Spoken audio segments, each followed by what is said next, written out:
మీకు కూడా 30స్‌లో రిటైర్ అవ్వాలని డ్రీమ్ ఉందా? అయితే ఈ వీడియోను వెంటనే సేవ్ చేసుకోండి. లేదంటే ఒక చిన్న మిస్టేక్‌తో ఫైర్ కాస్త ఫియర్ అవుతుంది. ఫ్రెండ్స్, చాలామంది ఎర్లీ రిటైర్మెంట్, ఫైర్‌ని చాలా మాట్లాడుతూ ఉంటారు. కానీ రియాలిటీలో చాలామంది ఫెయిల్ అవుతారు. Not because of less money, but with wrong assumptions. Yes friends. అసలు ఈ ఫైర్ ఏంటి? ఫైర్ అంటున్నాడు అనుకుంటున్నారా? ఫైర్ అంటే ఫినాన్షియల్ ఇండిపెండెన్స్, ఎర్లీ రిటైర్మెంట్. దీన్ని షార్ట్ ఫామ్లో ఫైర్ అని పిలుస్తాం. So today let me show you 4 biggest mistake in early retirement plan. First biggest mistake, understanding the expenses.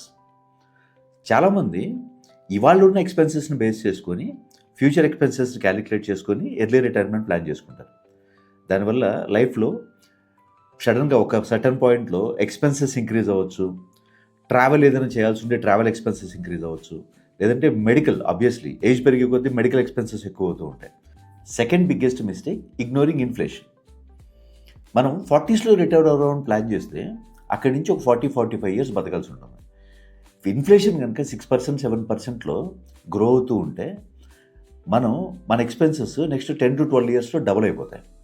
So retirement planning without inflation planning మన money ఫాస్ట్గా అయిపోతూ ఉంటాయి. Third biggest mistake, withdrawing so much amount early స్టేజెస్లో. So మనం 40స్‌లో retire అయిపోయి early స్టేజెస్లో ఎస్డబ్ల్యూపీతో regular income తీసుకుంటూ ఉన్నాం అనుకోండి. మనకి ఏదో అవసరం వచ్చింది, ఎందుకంటే 40స్‌లో ఏదో కొత్త కోరికలు వచ్చినాయి, మనం అమౌంట్ తీసేయాలి అని స్టార్టింగ్ ఎర్లీ ఇయర్స్లోనే ఎక్కువ అమౌంట్ విత్డ్రా చేసేస్తే అదే టైంకి మార్కెట్ కనుక కొంచెం డౌన్ అయ్యింది అంటే ఇది రికవర్ అయ్యే ఛాన్సెస్ కొంచెం తగ్గుతాయి. సో మన కార్పస్కి. సో ఎర్లీ స్టేజెస్లో డిసిప్లిన్ చాలా ఇంపార్టెంట్. గ్రో అవడానికి టైం ఇవ్వాలి కదా మనం మనీని.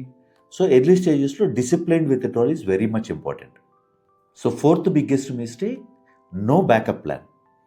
ఎస్, మనం రిటైర్మెంట్ ప్లాన్ చేసుకుంటాం, కానీ what if market underperform చేస్తే ఏంటి? లేదు మెడికల్ ఎక్స్పెన్సెస్ ఇంక్రీజ్ అయితే, లేదు ఇంకేదైనా అవసరం వచ్చింది. అలాంటప్పుడు బ్యాకప్ ప్లాన్ లేకపోతే ఎర్లీ రిటైర్మెంట్ కూడా స్ట్రెస్ రిటైర్మెంట్ అవుతుంది. ఎర్లీ రిటైర్మెంట్ అంటే it's not about quitting the job early. It's all about sustaining with the income for a very long time.